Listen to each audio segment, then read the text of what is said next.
अच्छा, टॉपिक्स पे भी आएंगे। ये बताएं कि आप शादीशुदा हैं? जी जी अल्हम्दुलिल्लाह। अच्छा, कितने बच्चे हैं आपके? 4 है जी, 2 बेटी हैं 2 बेटे। माशाल्लाह। और बेगम एक ही है?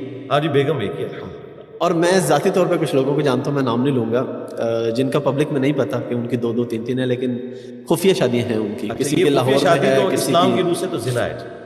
क्योंकि शादी खुफिया शादी जी ज़िना जी है? बिल्कुल, शादी तो एलानिया होती है। मैं कई ऐसे लोगों को जानता हूँ जिन्होंने प्रॉपर निकाह किया गवाह की मौजूदगी में, लेकिन रजिस्टर्ड नहीं करवाया हुआ, जी जी डॉक्यूमेंटेशन कोई नहीं। वो कहते भाई जी, देखो ज़िना निकाह है। हुआ। यही तो उनकी चोरी है, क्यों नहीं रजिस्टर करवा रहे? और इसका एंड रिजल्ट ये होगा कि आज अगर उनकी डेथ हो जाती है तो वो जो बीवी जो छुप के उन्होंने की है वो विरासत में हिस्सा लेगी? वो तो कानूनी तौर पे नहीं ले तो सकती। तो कुरान ने तो विरासत के अहकामात बताए हैं, उन्हें हुदूदुल्लाह बताया।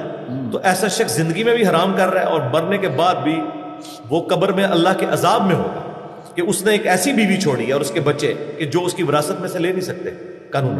इस वजह से मेरे भाई